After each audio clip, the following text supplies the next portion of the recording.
아버지께 참되게 예배하는 자들은 영과 진리로 예배할 때가 오나니 곧 이때라. 아버지께서는 자기에게 어떻게 예배하는 자들을 이렇게 예배하는 자들을 찾으시느니라. 하나님은 영이시니 예배하는 자가 영과 진리로 예배할지니라. 아멘. 영과 진리라는 예배는 하나님의 계시에 대한 반응으로서의 예배를 드리는데, 그 가운데 그 어떤 것도 개입시키지 않는 예배가 영과 진리의 예배라고 우리가 지난 설교 시간에 살펴봤습니다. 이 말씀의 선포가 또 마침 그 사마리아 여인의 질문, 사마리아에서 예배를 드려야 합니까? 예루살렘에서 예배를 드려야 됩니까? 라고 하는 그 질문 가운데 주님께서 말씀하신 것이죠. 즉 예수님께서는 그런 장소적 특성에 구애받지 않고 어느 곳에서나 영과 진리로 예배를 드릴 때가 왔다. 하나님께서는 영과 진리로 예배하는 자를 찾으신다, 이렇게 선포한 것이죠. 이로써 이제 구약의 제사 제도는 철폐되었고 제사장 직분도 이제 사라졌습니다. 예수님께서 단 한 번의 제사를 골고다 언덕에서 드려주시고, 그리고 예수님 한 분이 이제 영원한 제사장으로 우리를 구원하셨기에 이제 더 이상 그런 동물 희생 제사, 인간 제사장이 드리는 제사는 필요 없게 되었던 것이죠. 이제 우리는 영과 진리로 하나님께 직접적으로 아무런 중간 매개체 없이 예배할 수 있는 시대를 살아갑니다. 그리고 우리는 이 예수님의 이 말씀이 우리의 삶에 가장 우선되는 제1원칙으로 우리가 이 말씀을 붙들고 살아야 합니다. 이 말씀이 단순히 예배 시간에만 적용되는 말씀이 아니라 우리의 전생에, 그리고 또 우리가 천국에 올라가서도 천국에서도 영원히 우리 삶을 이끌어가는 제1원칙이 된다라고 하는 것을 우리가 이 시간 꼭 알고 이 영과 진리의 예배를 우리 삶의 최우선적인 우리가 갖춰야 될 예배로 알고 살아가기를 간절히 소원합니다. 그렇다면 왜 영과 진리의 예배가 우리의 삶의 제1원칙이 되어야 하는가? 라고 하는 것은 하나님께서 모세에게 주신 율법을 통해서도 우리가 알 수가 있죠. 모세의 제1계명이 무엇이었습니까? 나 이외에는 다른 신을 섬기지 말라라고 하는 것이 제1계명이었죠. 같은 말입니다. 영과 진리의 예배를 드리라 하라라는 이 말씀이 하나님 외에 다른 어떤 곳도 예배하지 말라라는 말씀과 동일한 말씀이라는 것이죠. 만약에 하나님 외에 그 어떤 것을 예배하는 순간 어떻게 됩니까? 그것이 우상이 되죠. 근데 그 우상은 단순히 사람들의 섬김만 받고 마는 것이 아니라 곧 어떻게 변합니까? 그 우상은 그 사람을 노예로 만들어 버리죠. 근데 동일한 현상이 어디에서 나타나느냐? 영과 진리의 예배가 아닌 하나님과 우리 사이에 뭔가를 개입시켜서 하는 예배도 역시 우상을 섬기는 통로가 된다라고 하는 것입니다. 우리가 하나님과 예배 사이에 무엇이 개입될 수 있겠습니까? 여러 가지 것들이 개입될 수 있죠. 가톨릭에서는 사제직, 그 다음에 여러 가지 성사, 그리고 뭐 여러 가지 의전 제도, 이런 것들이 중간에 개입합니다. 그것이 우상이 되었기 때문에 이제 루터는 종교 교육에 횃불을 들어 올렸죠. 하나님과 그 한 개인 사이의 예배에 그 어떤 것도 개입하지 말라는 예수님의 이 말씀에도 불구하고 가톨릭은 오랜 수백 년 동안 그런 것들을 서서히 개입시키면서 사제직, 그 다음에 이런 그 의식, 제사 비슷한 의식을 만들어내고 또 기타 여러 가지 뭐 마리아에게 기도한다든지 성인에게 기도한다든지 또 제 고백을 사제에게 한다든지 하는 그런 성경을 벗어난 그런 전통들을 만들어 왔죠. 따라서 루터의 종교 개혁은 종교 개혁이라는 단어보다는 원래 기독교로 돌아가자는 종교 회복 운동이라고 말하는 것이 더 바람직합니다. 개혁이라고 하는 것은 단순히 잘못된 것을 고쳐 쓴다라고 하는 것인데 지금 카톨릭은 그 구조 자체가 왜곡되어 있기 때문에 그 자체를 원래 기독교로 돌려놔야 한다라는 차원에서 종교 개혁을 바라봐야 되는 것이죠. 그렇게 인류 역사는 수백 년, 이제 수천 년이 됐죠. 동안 하나님과 예배하는 사람 사이에 뭔가를 집어넣어서 우상으로 삼고 지내왔던 그런 역사가 있습니다. 개신교도 마찬가지죠. 목사가 권위를 바탕으로 그 권위로 예배자와 하나님 사이를 들어오는 것도 역시 우상이 될 수 있습니다. 목사가 강단에서 선포하는 설교가 마치 하나님의 말씀과 동일한 것처럼 얘기하는 것도 잘못된 것이죠. 설교는 성경 말씀을 해석해서 선포하는 말씀입니다. 그렇기 때문에 그 해석에는 목사 개인의 의견이 왜곡된 오염된 의견이 들어갈 수 있습니다. 때문에 절대적인 하나님의 말씀이라고 생각해서는 안 되는 것이죠. 비판적으로 설교도 바라볼 수 있어야 된다라고 하는 것입니다. 그런데 그런 비판을 허용하지 않고 목사가 하는 모든 설교는 다 하나님의 말씀이다 라는 식으로 얘기하는 것도 하나님과 예배자 사이에 들어오는 개입이 될 수 있습니다. 그것도 우상이 될 수가 있죠. 그래서 현 개신교의 목사의 권위주의가 우상이 되는 경우가 상당히 많은 것이 오늘날 한국 개신교의 현상이라고 할 수 있습니다. 또한 그뿐만 아니라 우리 개인의 어떤 신앙생활도 하나님과 나 사이에 개입이 될 수 있죠. 은혜는 선물이고 믿음은 그 은혜가 우리에게 도달했을 때, 하나님의 은혜가 우리에게 도착했을 때 나타나는 사건, 어떤 불꽃과 같은 것인데 그 믿음을 조건화하여 내가 내 확신으로 구원을 받는다 라고 하는 생각도 개입이 될 수 있습니다. 그것도 하나님과 예배자 사이에 조건으로 작용한다면 그것은 우상입니다. 경건한 삶도 마찬가지이지요. 경건한 삶을 바탕으로 하나님께 거래하려고 하는 생각들도 우상입니다. 내가 헌금을 많이 했으니 하나님께서 내게 복 주셔야 합니다. 내가 매주 빼먹지 않고 이 예배에 참석했는데 나에게 왜 불행이 닥칩니까? 이런 생각들을 다 우상입니다. 하나님과 예배자 사이에 끼어드는 잘못된 것들이지요. 이런 것들을 다 제거하고 오직 하나님의 은혜에, 하나님의 계시에 믿음과 감사로 경배와 찬양의 반응을 하는 것, 그것이 영과 진리의 예배라고 하는 것입니다. 이렇게 우리가 전 시간에 영과 진리의 예배가 무엇인가에 대해서 살펴봤습니다. 이 시간에는 어떤 것을 살펴볼 것이냐면 그러한 영과 진리의 예배가 우리의 삶 가운데 나타났을 때 과연 어떤 결과, 열매가 맺힐 것인가 라고 하는 것을 살펴보겠습니다.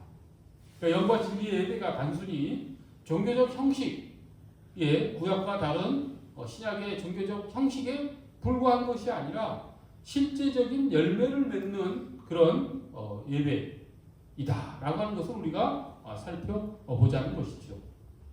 먼저는 역사적 측면에서 살펴보실 것이고 두 번째는 사회적 측면에서 살펴볼 것입니다.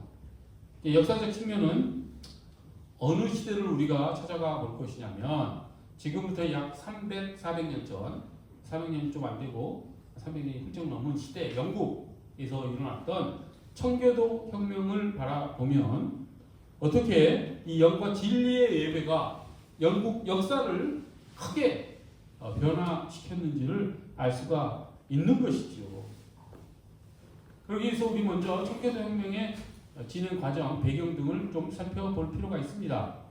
영국은 오래전에 대헌장이라고 하는 헌법 같은 관습헌법과 같은 것이죠. 라고 하는 것을 만들어 왕과 의회의 협력에 따른 정치를 했었습니다. 그것이 영국 정치의 아주 독특성이었지요. 그런데 이제 찰스 1세라고 하는 왕이 이제 영국 왕이 되고 난 이후에 이제 의회를 무시하기 시작합니다.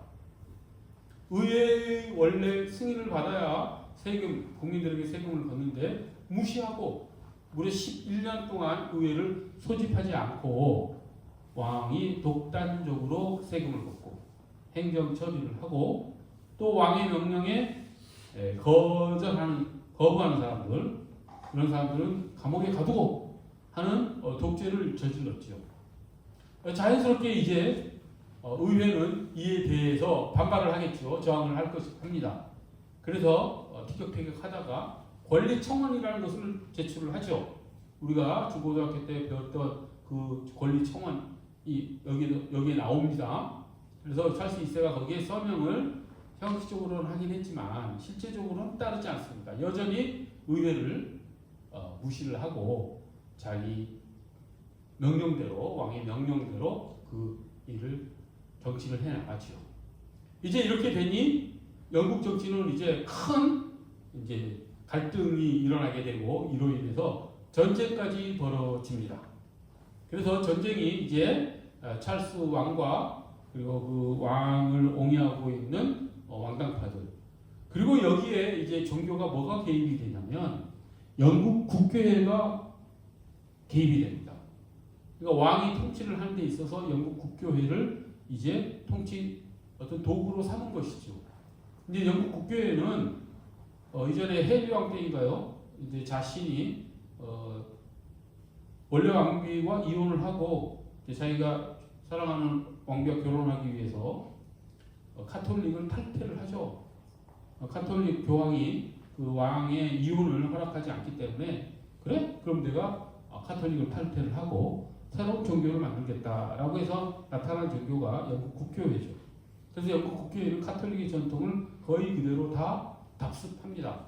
제사장직도 있고 거의 비슷합니다. 제사장직 사제직이죠.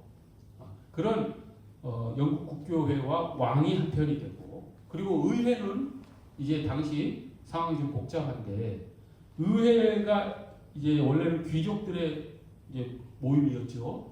하지만 이 찰스 1세가 왕이 되었을 때에는 상공업이 발달을 하면서 새로운 사회 계층들이 성장해 올라옵니다. 젠틀이라고 하는 계층이죠. 그래서 지방 지주로서 이제 농업이 아니라 그 양털을 깎아서 모피를 제조해서 돈을 버는 사람들, 그런 사람들 추측이 된 그 젠틀 계층이 새로운 계층으로 떠오르고, 그들이 이제 의회에 많이 진출해 있었습니다. 그리고 그들이 믿는 종교가 이제 청교도라고 불리는 개신교였던 것이죠. 그래서 이 영국 국교회와 이 청교도의 대립이라고도 청교도 혁명은 볼 수가 있습니다. 그래서 그 혁명 이름을 청교도 혁명이라고 한 것이죠. 그런데 이 청교도들이 이제 우리가 말씀드렸던 이 영과 진리의 예배를 아주 경건하게 드린 사람들이었습니다. 국교회는 그렇지 않죠. 중간에 하나님과 사람 사이에 무엇을 집어넣었다고 했습니까? 가톨릭과 국교회는 사제직을 집어넣고 그런 어떤 종교 생활을 하는 그런 사람들이었던 것이죠.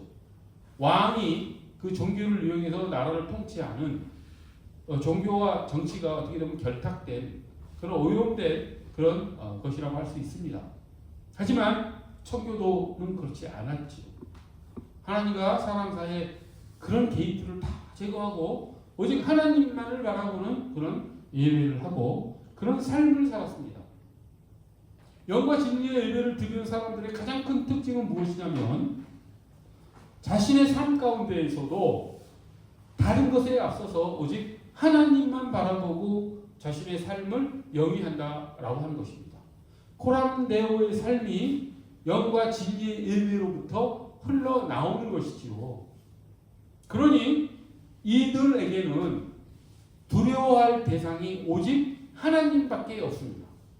그러므로 찰스 1세가 불의를 저질렀을 때 이 청교도들은 그 불의에 용기 있게 저항할 수 있었던 것입니다. 이들은 왕의 권력이 무섭지 않습니다. 왜 그렇습니까? 이 청교도들은 왕을 바라보고 자기의 삶을 영위하는 것이 아니라 하나님을 바라보고 자신의 삶을 영위하기 때문에 그렇습니다.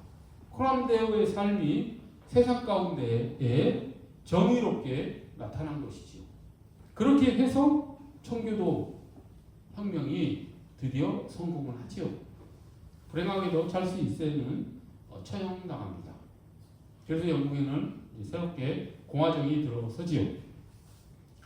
자, 그 이후에 또 이제 크로멜이 독재를 하고 다시 왕정이 복고되고 다시 또 명예혁명 일어나고 하는 것까지는 우리가 더 자세히 살펴볼 시간은 지금 없습니다. 여기서 중요한 것은 청교도들이 영과 진리의 예배를 함으로써 예배를 드린다는 표현은 조금 잘못된 표현이죠. 영과 진리의 예배를 함으로써 코람데오의 삶을 살고 그것은 나라가 불의에 빠졌을 때 그 불의에 용기를 가지고 나아갈 수 있는 힘으로 작용을 했다라고 하는 것입니다.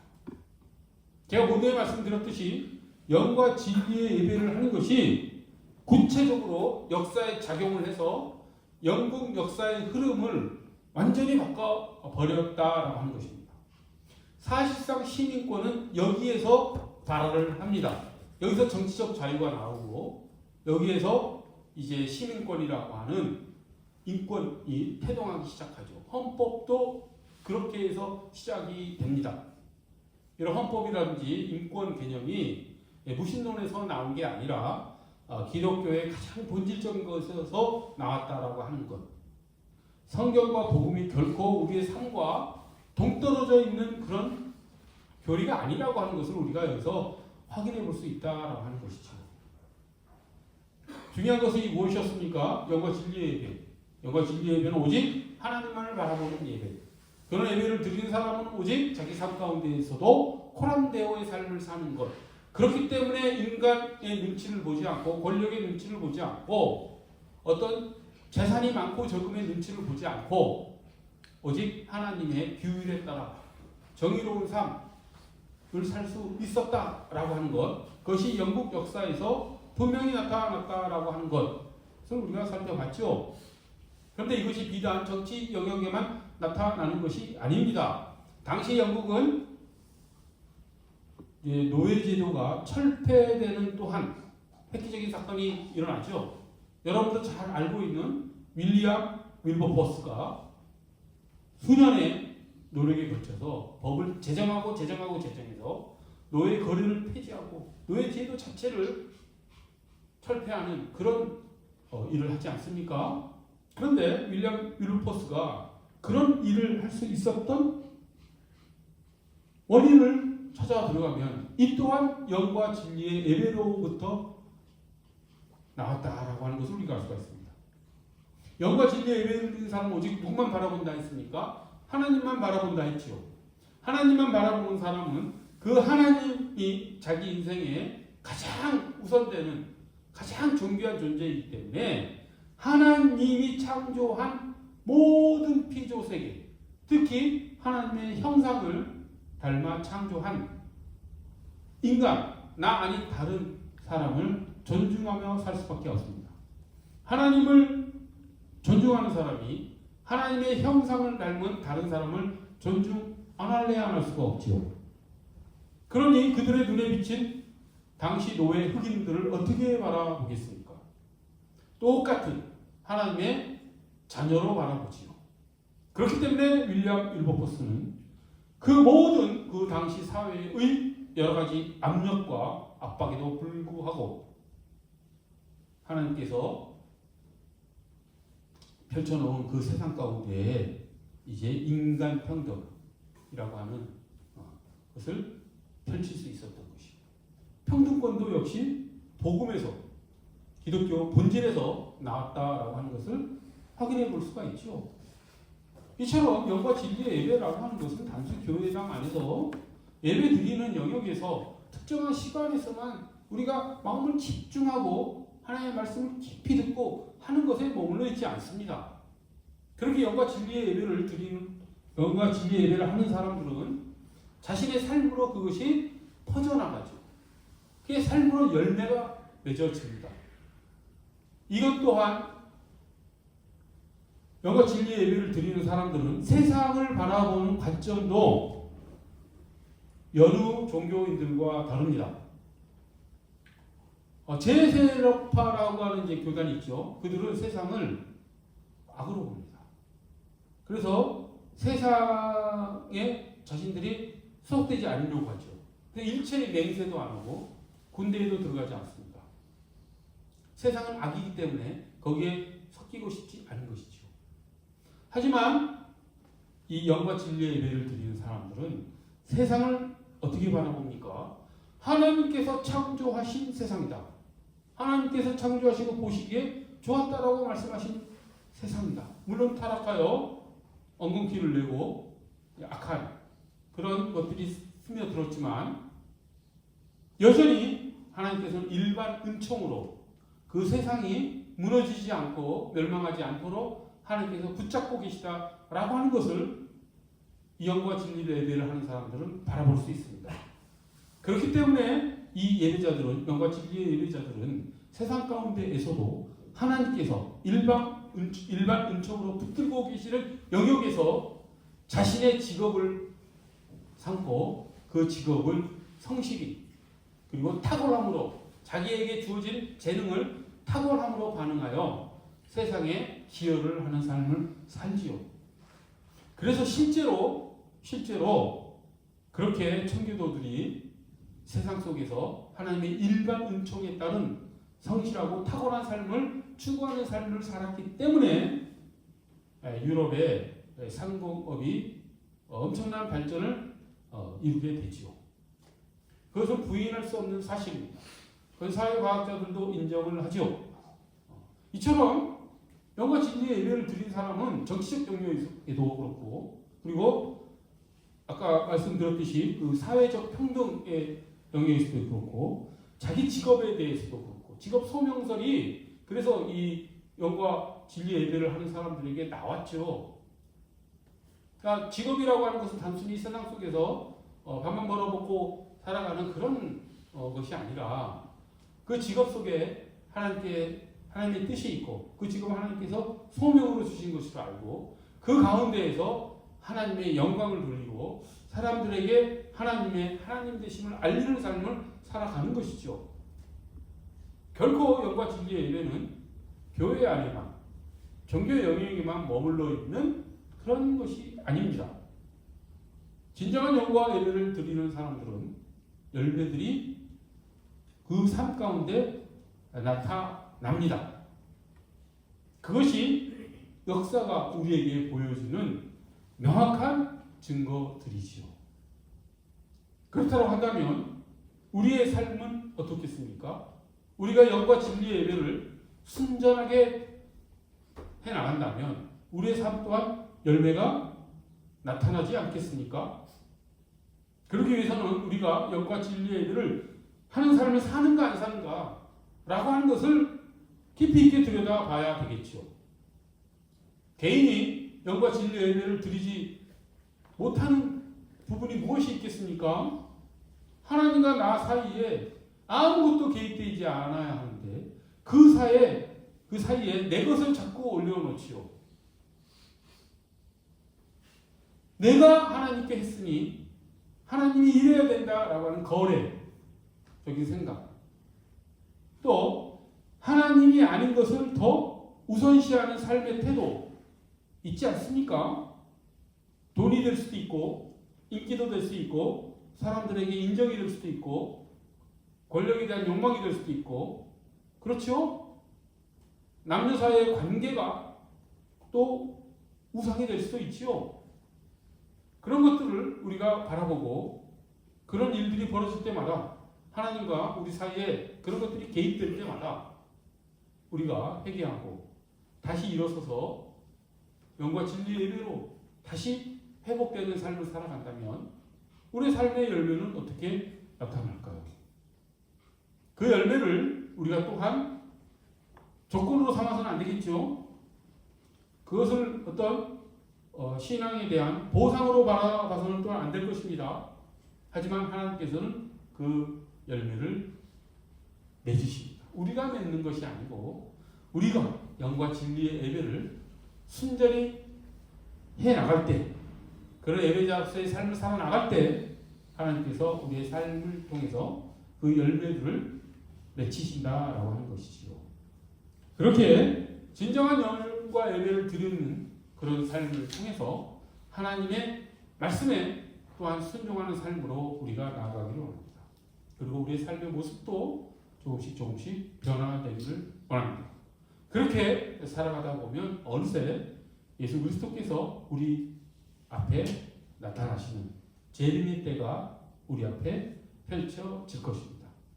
그렇게 예수님의 다시 오심을 또한 소망하며 이 땅에서 영과 진리의 예배를 온전히 드려나가는, 자꾸 제가 드린다는 표현을 하는데 잘못된 표현인데 저도 오랫동안 그 표현을 많이 써와서 자꾸 실수를 합니다. 예배를 드린다라는 표현은 잘못된 표현이죠. 예배는 우리가 드리는 게 아니죠. 하나님께서 우리에게 계시하시고 우리가 거기에 반응하는 것이죠. 그래서 예배는 한다라고 표현을 해야 됩니다. 자, 그래서 우리가 영과 진리의 예배를 하는 진정한 예배자로서의 삶을 살아가기를 간절히 합니다. 기도하겠습니다. 거룩하고 자비로우신 하나님 아버지, 예수 그리스도께서 이제 영과 진리의 예배의 때가 왔다고 말씀하셨습니다.